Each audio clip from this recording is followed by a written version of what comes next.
Bonjour à tous, avec l'aide de Dieu, nous allons étudier le Rambam, les lois de Gneiva du vol, le deuxième chapitre. Dans le chapitre précédent, on a appris que si Rouven il a volé Shimon 100 euros, il doit rembourser à Shimon 200 euros, ce qu'on appelle le kefel. Kefel qui veut dire le double. En plus du keren, du capital qui est 100 euros, il rajoute encore 100 euros comme il a voulu faire perdre à l'autre. De plus, on a appris que si quelqu'un il a volé un agneau ou un bœuf, un taureau, et il a vendu, ou bien qu'il lui a fait la shrita, eh bien, pour l'agneau, il doit rembourser 4 fois la somme de l'agneau, et pour le bœuf, le taureau, il doit rembourser 5 fois la somme de ce bœuf. Donc, ce qu'on appellera dans la suite, à chaque fois qu'on va dire s'il a vendu ou il a égorgé, on n'aura pas besoin de préciser qu'il s'agit évidemment de l'agneau ou du bœuf. De même qu'on va dire 4 ou 5, chacun comprendra que 4 c'est pour l'agneau et 5 c'est pour le bœuf. Maintenant, Perek Sheni Halacha Aleph, Hagonev et Hagoy, celui qui vole le non-juif, Oshegalav Nirze Hekdesh, bien qu'il a volé des biens qui sont consacrés pour le temple. Eino Meshalem El Hakeren Bilvad, lui, il va rembourser uniquement le capital au Goy, donc il a volé 100 euros au Goy, il lui rend 100 euros. Il a volé du Hekdesh 100 euros, il rembourse 100 euros. Shenem, parce qu'il est dit, Yishalem Shnaim les Re'eu, dans ce qu'on a appris dans le chapitre précédent, qui doit rendre le double. La Torah dit qu'il va rendre le double les Re'eu à son ami. De là, on apprend les Re'eu, son ami, donc c'est un autre juif, velo le Hekdesh, et non pas à ce qui est consacré au temple, qui n'est pas l'ami de la personne. Les Re'eu, velo le Goy, de même on apprend quand il les Re'eu à son ami, donc un ami juif, et non pas un non-juif, parce qu'il ne fait pas partie de Re'eu ou de ton ami. De même celui qui vole des sacrifices, une bête baleine de la maison d'un propriétaire. C'est-à-dire, imaginons que Shimon, chez lui à la maison, il avait un sacrifice qu'il avait mis de côté pour amener dans le temple, et que Reuven est rentré chez Shimon, et il a volé cet animal qui était destiné pour être un sacrifice. Ben Kochim Kalim, que ce soit des sacrifices d'une moindre sainteté, donc qui sont encore considérés la propriété des propriétaires, bien que c'est destiné pour être un sacrifice, Ben Kochim Kodashim, bien que c'est des saintetés. C'est des sacrifices qui sont extrêmement saints, donc qui sont considérés que ça appartient à Dieu. Ben kochim shenabalim chayivim bechayutem, bien que ce soit donc des sacrifices que les propriétaires n'ont pas la responsabilité. C'est-à-dire que si par exemple quelqu'un il a dit cet agneau-là, il va être un sacrifice et cet agneau-là il est mort, et il n'a pas besoin d'amener un autre parce qu'il a dit cet agneau-là. Donc lui il s'est engagé pour cet agneau-là il est plus là, il doit pas en ramener un autre. Ben kochim shenabalim chayivim bechayutem, bien que ce soit que Reuven il a volé des sacrifices que les propriétaires ont, oui, le devoir, la responsabilité. Par exemple, si Shimon, il a dit, je dois amener un agneau. Quand il dit, je dois amener un agneau, ça ne change pas c'est quel agneau. Même si cet agneau-là qu'il a destiné, il est mort, il doit en trouver un autre. Alors, ce qu'on est en train de dire ici, que lorsque Reuven, il a volé de chez Shimon un sacrifice, quel que soit les critères de ce sacrifice-là, Shimon, il n'a pas le devoir de payer donc le double, ni 4 ou 5, parce qu'il écrit Gunav Betaïch, écrit que ça va être volé de la maison de la personne, Velomi Betakdesh, ça va être volé de la maison de la personne, et pas de la maison de Bet Amigdash, de ce qui est consacré. Halachabet, même ceux qui volent des serviteurs cananéens, ou bien des documents à travers lesquels les propriétaires pourraient recevoir de l'argent, comme par exemple un chèque, Vekarkaot, ou bien qu'il a volé un terrain, il a pris la borne et il a déplacé la borne de manière qu'il va avoir plus de terrain pour lui. Dans tous ces cas-là, le voleur ne va pas rembourser le double. Pourquoi? Chez le Riva Torah Kefel et la Bemitaltelin. La Torah, elle a dit qu'il faut rembourser le double uniquement si ça a été volé. Ce qui a été volé, c'est Mitaltelin, des choses qui sont mobiliers et non pas des immobiliers comme des terrains. Deuxièmement, chez Goufal Mammon, il faut que la chose qui a été volée elle-même soit à une valeur monétaire. Shenema, parce qu'il est dit, Al-Shor, Al-Chamor, Al-Se, Al-Salma, ce qui a été volé, bien c'est un bœuf, un âne, un agneau, un vêtement. Donc de là, on apprend que c'est uniquement des choses qui ressemblent à ce qui est écrit dans ce verset-là. Donc premièrement, on voit dans ce verset-là, on parle des choses qui sont mobiliers et non pas immobiliers, on ne parle pas d'un terrain ici. Deuxièmement, on voit que c'est des choses qui ont une valeur d'argent eux-mêmes. Mais avala avadim, en ce qui concerne les serviteurs, quelqu'un qui a volé un serviteur cananéen, il ne doit pas rembourser au propriétaire le double, parce que Hukshul et Karkaot, ils ont été comparés au terrain, à une terre, Shanema, parce qu'il dit à propos des serviteurs cananéens, Vitnachaltem otam livnechem, vous allez les faire hériter à vos enfants en tant que Achouza. Dans la suite du verset, il y a écrit le mot Achouza qui fait référence en général à une terre, donc ils sont considérés comme un terrain, c'est la raison pour laquelle ils ne sont pas considérés comme quelque chose qui est mobilier, mais comme quelque chose qui est immobilier, que si quelqu'un l'a volé, il ne rembourse pas le double. Donc pour les serviteurs cananéens aussi, ne remboursent pas le double. V'ashtarot, en ce qui concerne les documents, en goufan mammon, c'est pas, il n'y a pas une valeur monétaire dans le document. Le document, c'est un morceau de papier. Le morceau de papier, il n'a pas de valeur. C'est uniquement qu'à travers le morceau de papier, tu peux avoir une somme d'argent. C'est la raison pour laquelle que si il a volé donc ce papier-là, eh bien, il n'y a pas à rembourser donc le double de ce qu'il y avait dans ce papier-là. Il remboursera donc uniquement la chose elle-même, donc le capital, et non pas le double. Halacha Gimel. La Torah dit que s'il y a un juif ordinaire, ce qu'on appelle un Israël, quelqu'un qui n'est pas Cohen, il a une ânesse qui a mis bas pour la première fois, ce qu'on appelle un Peter Chamor. Eh bien, le propriétaire, on va l'appeler Shimon, il a le devoir de racheter ce premier-né-là avec un agneau. Et cet agneau, il va le donner au Cohen. Et uniquement après, le premier-né de l'ânesse va lui appartenir. En attendant, cet âne premier-né lui appartient pas. Maintenant, ce Shimon-là, il avait un Peter Chamor, un premier-né d'une ânesse. Halacha Gimel, a Gonef Peter Chamor. Rouven, il est venu, il a volé ce premier-né âne shel Chavero de son ami Shimon, Kodem Sheipade, avant que Shimon l'a racheté pour que ça va lui appartenir. Donc, en d'autres mots, a priori, ça ne lui appartient pas encore. La question, elle est que Rouven a le devoir de rembourser le double à Shimon, car est-ce qu'on considère Shimon vraiment le propriétaire? Eh bien, la réponse est que Beshalem Tashtum Ekef El Be'alim. Rouven va rembourser le double de cet âne premier-né au propriétaire à Shimon. Bien que, actuellement, maintenant, tant que Shimon n'a pas encore fait le rachat de ce premier-né âne, il n'a pas encore donné un agneau au Kohen. C'est vrai que ça ne lui appartient pas, mais quand même, il est apte à appartenir à Shimon une fois que Shimon l'aura racheté. C'est la raison pour laquelle il est considéré que ça appartient déjà au propriétaire déjà maintenant, et le voleur a le devoir de rembourser le double. Halacha Dalet, Agonev Tivlo Shel Chavero Va'achalo. Rouven qui a volé le tevel de Shimon, il a mangé. Le tevel, c'est des produits agricoles desquels on n'a pas encore prélevé les dîmes qu'il faut. Quand on n'a pas encore prélevé les dîmes et quelqu'un en mange, il est passible de mort. Chayav mitabidi shamayim, une mort céleste. Donc, maintenant il est mangé. Il ne peut pas rendre le tevel lui-même n'est plus là.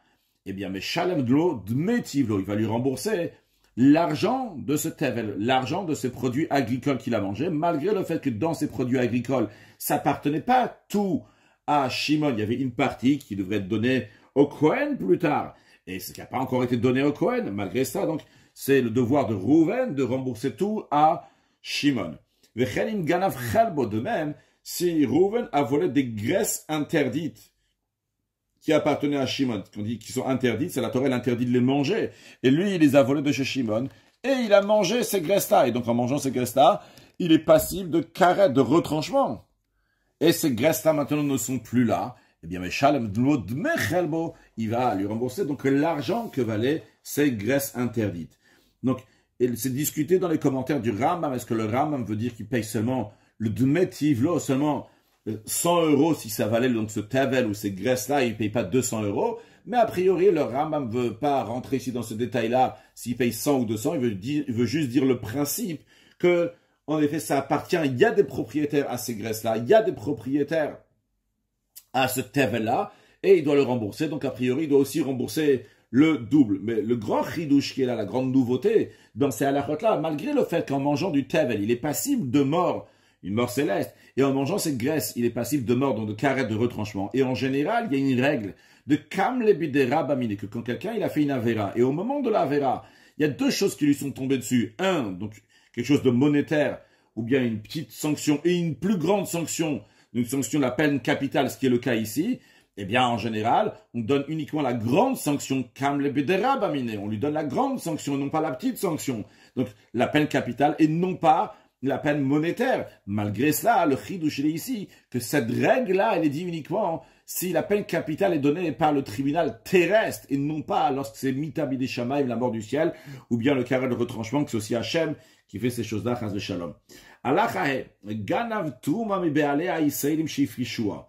Mais non, si les propriétaires juifs, donc Israël, qui ne sont pas Cohen, ils avaient de la dîme, et ils ont mis de côté cette dîme pour la donner plus tard au Cohen. Mais ils l'ont pas encore donné au Cohen.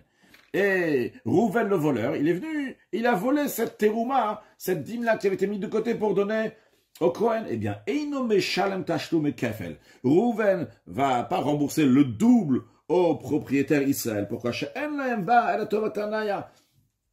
Car les propriétaires, qu'est-ce qu'ils ont?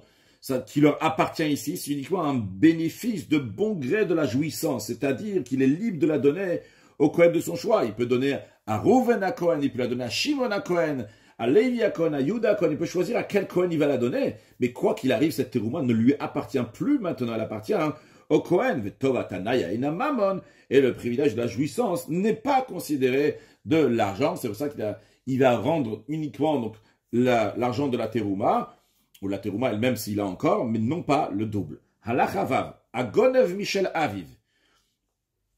Rouven, il a volé un agneau ou un bœuf de son père Yaakov. Vetavachom Bachar. Et il a égorgé, ou bien il a vendu, donc il doit rendre 4 ou 5. Ve'achakach met Aviv. Et après, son père Yaakov, il est mort. Eh bien, Meshalem lo, Rouven, il a le devoir de rembourser à Yaakov son père. Ah, Yaakov, il est mort. Qu'est-ce que ça veut dire qu'il va lui rembourser? Ça veut dire qu'il va dire à ses frères, écoutez, j'ai volé à papa un bœuf, et après, je l'ai égorgé, et je l'ai tué. Donc, le bœuf, il valait 100 euros. Maintenant, je dois rembourser 500 euros. Voici 500 euros. S'ils sont 5 frères, ils vont partager, donc c'est 500 euros ensemble. Ils sont 2 frères aussi, évidemment, donc ils vont partager ces 500 euros ensemble. Et en effet, Reuven, le voleur, il aura une part dans ces 4 ou 5, donc lui aussi il va recevoir une part. Tashlumer Abavachamisha, il va le rembourser donc à son père. Maintenant, Veimet Aviv, si Reuven, il a volé de son père Yaakov un bœuf. Puis après Yaakov, il est mort. Et après que Yaakov, il est mort, après Reuven, il a fait la shrita de ce bœuf-là, ou bien il a vendu. Donc il a vendu ou il a fait la shrita de ce qu'il a volé quand son père est encore vivant. Et dans ce cas-là, Meshalem Tashtum et Kefel, il va rembourser uniquement le double. Et ça, il va le partager donc avec les héritiers de son père. Chacun va recevoir donc une part. Par contre, il ne va pas rembourser 4 ou 5 fois plus. Parce qu'au moment où il a égorgé, au moment où il a vendu, eh bien, il y avait une partie de l'animal qui appartenait à Reuven, vu que Yaakov il est mort, donc c'est qui l'héritier? Reuven fait partie des héritiers.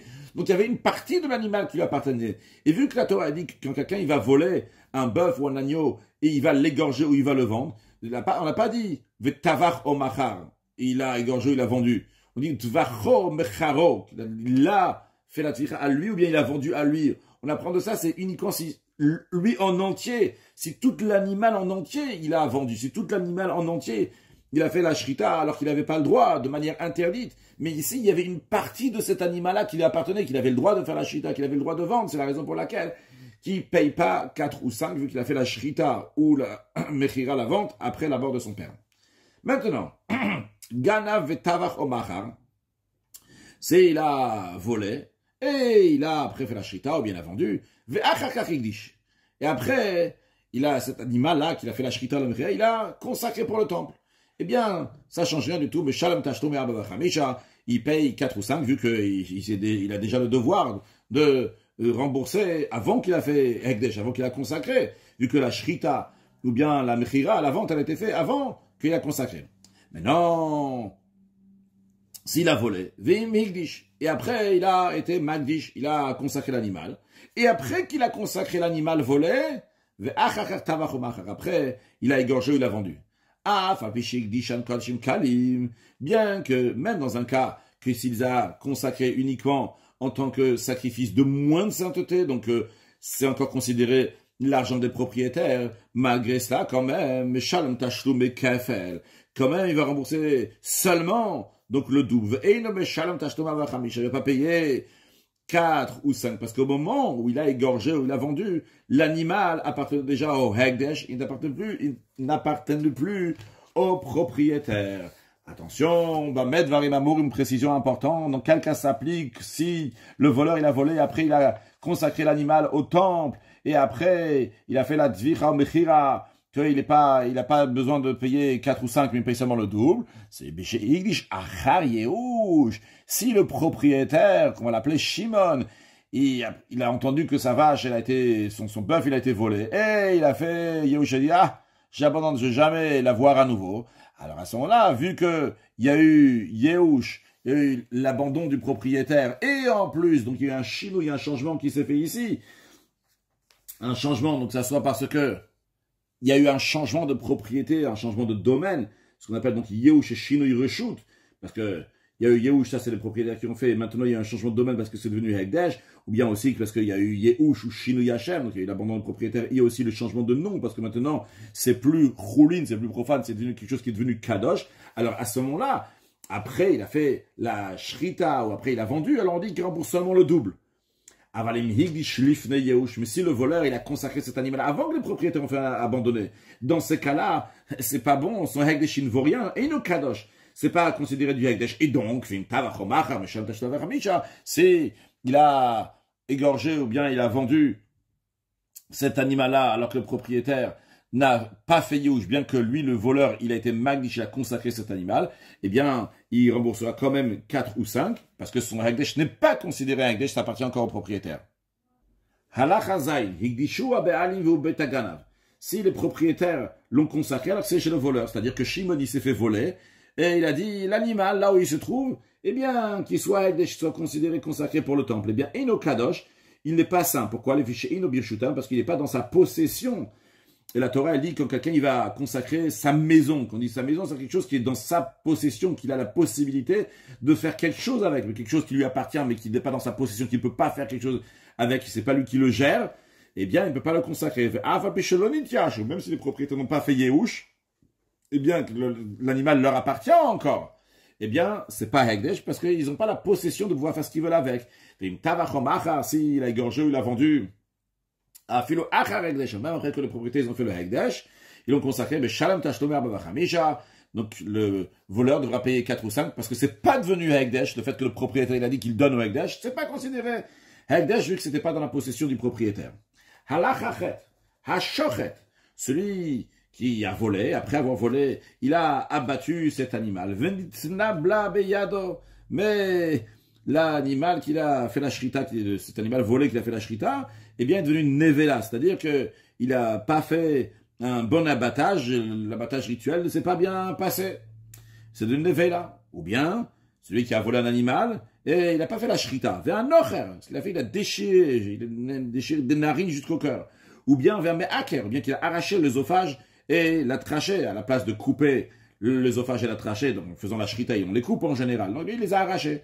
Eh bien, dans ce cas-là, vu qu'il n'a pas fait la shrita, comme la Torah elle dit, eh bien, mais Shalom Tashlomi Kafel Bilvad, il rembourse uniquement le double, mais non pas 4 ou 5, parce que la Torah elle dit qu'il doit payer 4 ou 5 lorsqu'il a fait la tvicha, lorsqu'il a fait la shrita. Ava, les fois. S'il a oui fait la shrita, seulement que la shrita n'était pas pour le but de manger, mais c'était pour des raisons de santé, pour se servir de l'animal, pour des raisons de santé. Ou les clavim, ou bien qu'il a fait la shrita, une belle shrita, mais c'était pour donner à manger aux chiens. Donc il n'avait pas vraiment besoin de faire la shrita non plus, de la même manière que quand il a fait donc pour des raisons de santé, il n'a pas besoin de faire la shrita, ou bien qu'il a fait la shrita bien comme il fallait, jusqu'après, il s'avère que cet animal, il avait une maladie, donc il allait mourir, donc il n'est pas cachère à consommer, ou chez Shrato Bazara, ou bien qu'il a fait la shrita de cet animal, qui est tout à fait profane, mais il a fait dans la Zara, dans le parvis du temple, donc ce qui rend interdit cet animal, comme tous les choulin, sheni, shritu, bazara, comme des animaux profanes, on a fait la shrita dans la Zara, dans le parvis du temple, qu'on n'a pas le droit d'en profiter, eh bien, dans tous ces cas-là, quand même, mais Shalem Tashlum et Abavachamisha, ce voleur qui a fait la shrita pour différentes raisons, même si ce n'était pas pour la consommation, et qui ne peut pas en consommer, eh bien, il doit rembourser 4 ou 5 au propriétaire. Parce que la shrita en elle-même, elle était faite comme il faut. Bien qu'en ce qui concerne le dernier cas, que des choulines, des animaux profanes qui ont été abattus dans le parvis du temple, alors que c'était interdit, on n'a pas le droit d'en profiter. Donc on n'a pas le droit d'en profiter. Ça, dès le moment où il a commencé à faire la shrita, tout de suite, l'animal n'a plus le droit d'en profiter, donc c'est plus considéré au propriétaire. Et on ne peut pas dire maintenant que le voleur doit payer 4 ou 5. Eh bien, malgré ça, on nous dit, oh, il vit sourd un midi-vrai. Vu que l'interdiction d'en profiter, on ne parle pas d'interdiction d'en manger de cet animal, l'interdiction d'en profiter de ces choses profanes quand ils ont été de cet animal profane lorsqu'il a été abattu dans Mazara, c'est uniquement les sages qui l'ont institué, mais d'après la Torah, on a le droit d'en profiter. Eh bien, c'est la raison pour laquelle il a le devoir de rembourser 4 ou 5, même après qu'il a fait la shrita, vu parce que d'après la Torah, il faut quelqu'un qui a fait la shrita de cet animal-là, même qui était choulin, profane dans le parvis du temple, eh bien, on a le droit d'en profiter. Donc, c'est encore considéré l'argent des propriétaires, et le voleur a le devoir de rembourser 4 ou 5. Halachatet. De même, celui qui vole un animal qui est hybride, c'est-à-dire qu'il est issu d'un croisement entre un agneau et une autre espèce. On va dire par exemple un cerf et un agneau.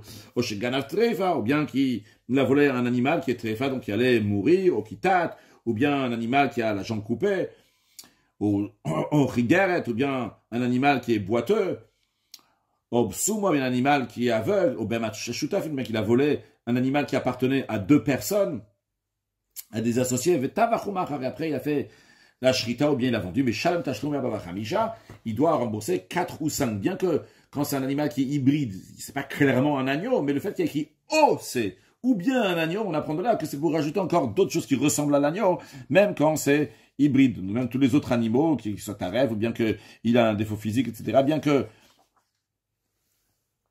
on aurait pu dire, il n'a pas fait la shrita d'un animal qui est entier, il lui manque une jambe par exemple. Malgré cela, vu que c'est tout ce qu'il a volé, et c'est ça qu'il a fait la shrita, donc il a volé un animal de base, qui lui manquait une jambe, et il a fait la shrita de cela, eh bien, il a fait la shrita de ce qu'il a volé, donc il est chayav, il a le devoir de rembourser 4 ou 5. Halachayud, Ganav, c'est Rouven, il a volé un bœuf ou un agneau. Venatan la'achar matana, il a donné à un ami en cadeau. Ou shenatan la'achar l'boach, ou bien qu'il a donné à quelqu'un d'autre pour qu'il va faire la shrita, et l'autre, il a fait la shrita pour lui. Ou shenatan la'achar limkorlo, ou bien qu'il a donné à quelqu'un d'autre pour qu'il va lui vendre, ou machara, donc l'autre il a vendu. Ou bien encore un cas que Rouven il a volé, Ganav Yikif, il a volé et il a vendu, mais il a vendu à crédit, il n'a pas encore reçu de l'argent. Ganav Echlif, ou bien que il a volé, il a changé avec quelque chose d'autre, il a changé ce bœuf-là avec un ustensile, avec une table, avec une chaise, avec quelque chose, avec d'autres choses. Ganav ou Parabe Keifo, ou bien qu'il a volé et il a remboursé donc le crédit qu'il devait avoir, ou bien qu'il a envoyé en cadeau pour sa fiancée. Il s'est fiancé, et pour ça, il a volé un agneau, par exemple, pour envoyer à sa fiancée. Dans tous ces cas-là, il rembourse 4 ou 5, parce que le cadeau, c'est considéré comme une vente, donc quand il fait la dvicha ou mechira, même s'il fait ça par quelqu'un d'autre, la vente ou bien l'abattage, c'est considéré comme si lui-même il a fait, donc il doit rembourser 4 ou 5. Dans tous ces cas-là, c'est considéré comme si lui-même il avait fait, donc shrita ou la mechira, la vente. Ganav ou machar, s'il a vendu un bœuf ou bien un agneau, et il a vendu, et il a dit à l'acheteur, écoute-moi bien, je te le vends, mais ça t'appartient pas avant 30 jours. Dans 30 jours, ça va t'appartenir. En attendant, ça t'appartient pas. Donc, il a fait une vente. Juste que la vente, elle va prendre effet dans 30 jours. Maintenant, betor shloshim yom ou karaganav. Dans ces 30 jours-là, ou betor shloshim yom ou karaganav, dans ces 30 jours-là, on a retrouvé le voleur. Et no beshalam la kafel.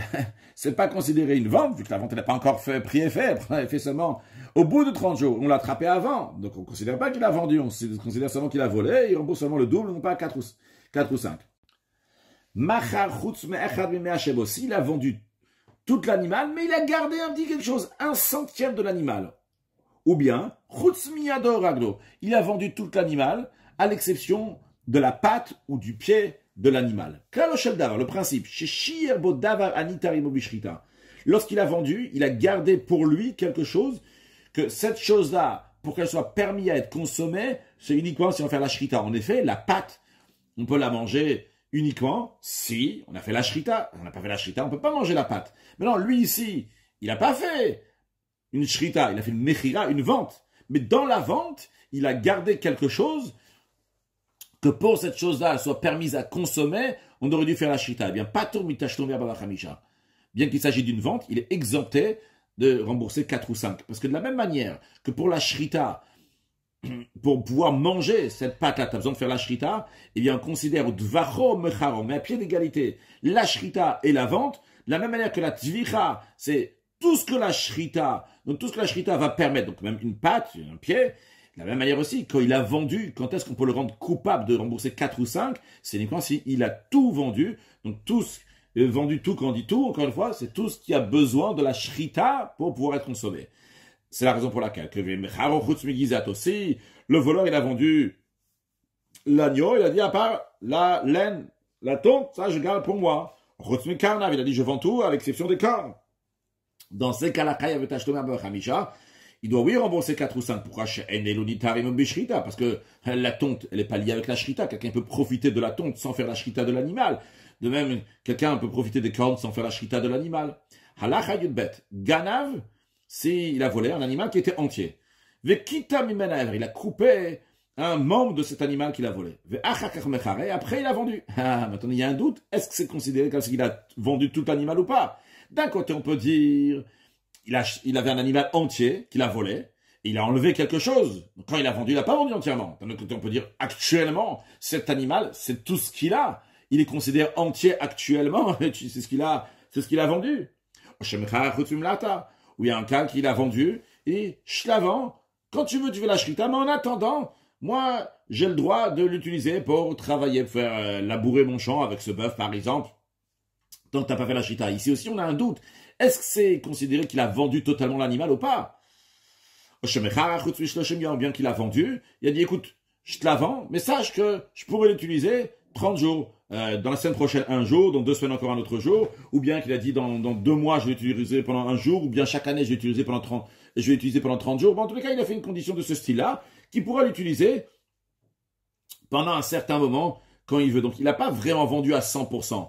Donc, tous ces cas-là, on va pas, quand on a attrapé ce voleur-là, on va pas lui dire de payer 4 ou 5, parce qu'on va pas dire que c'est vraiment considéré une vente, on n'est pas sûr. D'un autre côté, vu qu'on n'est pas sûr, si la victime, c'est celui qui s'est fait voler, il s'est débrouillé, il a pris du voleur 4 ou 5, on va pas non plus lui reprendre, parce que le principe, il est qu'un celui qui veut sortir de l'argent de son ami, c'est lui qui doit ramener une preuve. Maintenant, on ne sait pas maintenant à qui l'argent appartient. Est-ce que c'est Rouven le voleur, ça lui appartient à lui, c'est 4 ou 5 fois, donc il ne doit pas les rendre à la personne qui s'est fait voler, ou bien ça appartient vraiment à la personne qui s'est fait voler. Donc, l'argent, là où elle se trouve, elle reste. Donc, elle reste de base chez le voleur. Maintenant, si celui qui s'est fait voler, il a pris, elle reste aussi chez lui, parce que peut-être, en effet, ça lui appartient. Si il a vendu un animal sur lequel il était associé, donc Rouven et Shimon étaient associés sur un animal, et Rouven, il a volé l'animal, donc il a volé seulement la moitié de l'animal. Il est exempté de payer 4 ou 5, parce qu'il n'a pas tout vendu de manière interdite. Il y avait la moitié qui lui appartenait. Deux associés, Rouven et Shimon, ensemble, ils ont volé un bœuf ou un agneau. Si un des deux, il a fait la shrita ou il a vendu avec le consentement, l'accord de son associé, mais les deux, ils ont payé ensemble 4 ou 5. Si l'animal il valait 100 euros, il faut donner 500 euros, eh bien chacun va payer 250. Par contre, si un des deux, il a fait la shrita ou bien il a fait la vente sans l'accord de l'autre voleur qui est avec lui, eh bien, ils sont exemptés de payer 4 ou 5. Vu qu'il y a un seul qui a fait, ça n'a pas été fait avec l'accord de l'autre, alors on ne peut pas l'obliger à payer ce qu'il a fait son associé, c'est son associé qui a fait, c'est pas lui. Maintenant, pourquoi c'est l'associé qui, lui, il a fait shrita, ou bien qu'il a vendu, pourquoi lui, il ne va pas payer 4 ou 5? Eh bien, parce que le deuxième associé qui a fait la shrita de vira sans l'accord du premier associé, il est considéré comme celui qui vole du voleur, qu'on a pris dans le chapitre précédent, qui ne paye pas 4 ou 5. Les Chayavim Bekafel, par contre, ils ont, oui, le devoir de rembourser le kafel, le double saoui. Halachatet vav, ganav. Donc, un voleur, Rouven, il a volé un bœuf ou un agneau, ve'amad bedin, et il a comparu en justice, et les juges ont entendu ce qui s'est passé, et ve'ambrolo adayané, les juges lui ont dit, c'est tenlo, masheganata. Sors, tu vas maintenant, concrètement, tu dois lui donner ce que tu as volé. Ve'yatsa, en effet, il est sorti, mais à la place de donner, il a fait la shrita ou bien il l'a vendu. Il est exempté de payer 4 ou 5. Pourquoi? Parce que du moment où le tribunal lui a dit, tu as le devoir de rendre l'animal, eh bien, l'animal, il se trouve plus chez Rouven en tant qu'un vol, mais il se trouve chez Rouven en tant qu'un dépôt qui doit rendre au propriétaire cet animal. Donc, vu qu'il a égorgé un animal, non pas un animal qui était volé, mais un animal qui était en dépôt chez lui, eh bien, il n'a pas le devoir de payer 4 ou 5. Maintenant, Amroul aussi, le tribunal lui a pas dit, va et donne-lui. Il dit, tu dois lui donner, c'est un devoir à faire, mais ils n'ont pas dit sous formule de c'est ce que tu dois faire concrètement. Ils ont dit, la halacha, elle est que tu dois lui donner. Après, il a égorgé, il a vendu. Il doit, oui, payer 4 ou 5. Pourquoi? Oh, il veut le khatro adinala. Parce qu'ils n'ont pas dit, toi, monsieur Rouven, tu dois rendre. Ils ont dit, la halacha, elle est que, alors lui, il y a Dainom et Bignevato. Il est encore dans son vol, donc il n'a pas encore rendu, parce que lui, il pense que le tribunal, il dit que la halakha est comme ça, il n'a pas dit qu'est-ce qu'il faut faire concrètement. Eh bien, peut-être ils vont encore réfléchir, ils vont trouver une autre solution, ils vont dire que c'est pas comme ça la halakha. Halakha tetzain, hagonev birshuta be'alim. Celui qui vole dans le domaine des propriétaires. Reuven, il est rentré dans le domaine de Shimon, et il a volé. Et il n'a pas encore fait sortir l'objet ailleurs. Oh, il va gneva daini birshutan, vu que l'objet volé, l'animal volé, il est encore dans le domaine des propriétaires Shimon. Patumina kefel. Reuven, donc il n'a pas le devoir de rembourser. Alors Ram, il dit qu'il n'a pas le devoir de rembourser le double. Parce qu'en effet, en ce qui concerne donc, ce qui a volé, il n'y a pas de quoi rembourser. Elle est encore là, elle est encore dans le domaine des propriétaires. Donc il n'a pas fait en tous les cas une action qui fait que ça lui appartient à lui. Une action qui appartient à lui, c'est que s'il va soulever l'animal, mais s'il est en train de tirer l'animal dans le domaine de Shimon, ça appartient pas encore à Reuven. C'est uniquement quand il va le tirer, ce qu'on appelle Meshicha en hébreu, à l'extérieur du domaine de Shimon. À ce moment-là, il va faire l'acquisition. De même si carrément, Reuven, il est rentré dans le domaine de Shimon, il a volé et il a vendu ou il a fait la shrita dans le domaine de Shimon. Patur, il est exempté. Pourquoi? Parce qu'il n'est pas encore considéré un voleur. S'il a soulevé le vol, il est considéré un voleur. Même s'il n'a pas fait sortir du domaine du propriétaire, parce que le fait de soulever l'animal, c'est considéré une acquisition, même quand c'est encore dans le domaine du propriétaire. Keitzad, comment ça? Ganav Taleminadir, si Reuven, il est rentré dans l'enclos qui appartient à Shimon, et là-bas, il a volé un agneau, Vayamoshro, il le tirait pour le voler, il est en train de sortir sans qu'il a soulevé. Ou met, et cet agneau-là, il est mort lorsqu'il était encore Birshut Abalim dans le domaine propriétaire. Pas tout. Reuven, il est exempté sur cette mort subie qui est arrivée, parce que le fait qu'il a tiré dans le domaine des propriétaires, c'est pas considéré une acquisition, c'est pas considéré qu'il a volé. Non, Higbi aussi, il a soulevé dans le domaine de Shimon, même s'il a fait sortir du domaine de Shimon. Otsi au Mirchuta Be'alim, ou bien que Reuven, il a tiré en faisant Meshira, même sans soulever, mais il a tiré et il a amené à l'extérieur de notre propriétaire 20 mètres, et l'animal, il est mort. L'agneau, il est mort. Chayav, là, Reuven, il doit rembourser cette mort-là, parce que le fait qu'il a soulevé, même si c'est dans le domaine des propriétaires, donc quand il a tiré à l'extérieur du domaine des propriétaires, c'est considéré qu'il a fait une acquisition, et donc, il y a toutes les lois du vol qui s'appliquent. Maintenant, Tanosham Beta Be'alim, c'est le voleur, il a volé, et il a laissé dans le domaine des propriétaires de Shimon, sans l'avoir soulevé. Il a fait ça parce qu'il a besoin de racheter son premier-né, et pour donner au Kohen les 5 slaim qu'il doit lui donner, il a préparé cet agneau-là à voler qui se trouve dans le domaine de Shimon. Ou le Baal Chovo, ou bien qu'il a donné à Baal Chov, il devait de l'argent à Lévi. Il a dit, tiens, regarde, là j'ai l'agneau de Shimon, je te le donne pour rembourser l'argent que je te dois. Ou le Shomer China, ou bien qu'il a dit, un gardien bénévole, tiens, garde-le-moi, le Shoel, ou bien à quelqu'un donc il a emprunté, c'est-à-dire que Reuven le voleur, il est parti chez Shimon, il a pris cet animal, donc il a prêté à quelqu'un de ce Sachar, ou bien que carrément quelqu'un lui paye pour utiliser l'animal qui appartient à Shimon, ou le Socher. La personne à qui on lui a donné, il est en train de le tirer. Et tous ces personnes-là, ils sont courants que Reuven c'est un voleur.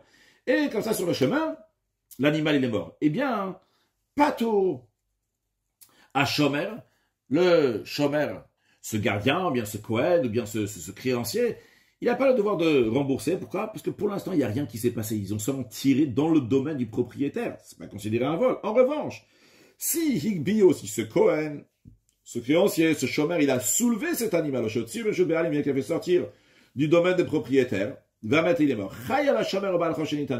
À ce moment-là, ce gardien, ou bien ce créancier, ils sont responsables de cette mort. Évidemment, on parle d'un cas qu'ils étaient au courant que c'était du vol, que Shimon était en train de voler. Mais Shimon, il n'a pas volé parce qu'il n'a pas fait encore l'acquisition, il n'a pas encore soulevé. Et tout s'est passé dans le domaine du propriétaire. Donc c'est les autres qui ont reçu ça. C'est eux le voleur. parce que le voleur lui-même, donc il n'avait pas sorti du domaine de Shimon pour qu'on va dire que c'est Rouven qui doit payer, donc c'est les autres qui doivent payer. Halach Hayudzain, Aya Eder Bayar, si le troupeau était dans la forêt, et le voleur il vient pour voler, Kevan Shehi Kishetabem, du moment où il a donné un coup sur l'animal pour qu'il va commencer à avancer. Par cela, l'animal a commencé à courir et il a profité, il a fait avancer jusqu'à qu'il a caché dans des arbres, dans des bois là-bas dans la forêt. Il a le devoir donc de payer le double, bien qu'il n'a pas fait une action concrète pour la faire sortir. Il n'a pas soulevé l'animal, parce que quand on tire l'animal dans le domaine, dans le forêt, c'est déjà considéré une acquisition. S'il a égorgé ou il a vendu là-bas, il rembourse 4 ou 5. Halacha Yudchet, Ganav Birshuta Be'alim. Si Rouven il a volé un animal dans le domaine du propriétaire Shimon. Après que le propriétaire Shimon était au courant qu'il y a eu ce vol-là, Hotsia, il a fait sortir du domaine. Donc c'était dans le domaine de Shimon, mais Shimon savait que c'était volé, mais il ne savait pas que c'était encore chez lui, parce que Rouven a très bien caché là-bas chez Shimon. Et après ça, Hotsia, Shimon il a fait sortir donc, du domaine de Rouven, il a fait sortir du domaine de Shimon. Donc par cela, quand il a fait sortir, à ce moment-là, donc il a fait un kinyan, il a fait l'acquisition.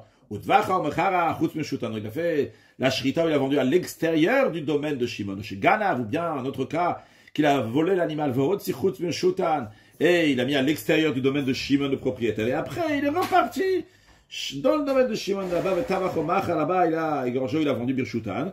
Mais Shalem Tashtom Vachamisha, il rembourse le double, 4 ou 5. Donc, tous ces cas-là, c'est considéré qu'il a fait sortir, donc pour faire une acquisition, c'est considéré un vol, et donc il a le devoir de rembourser 4 ou 5.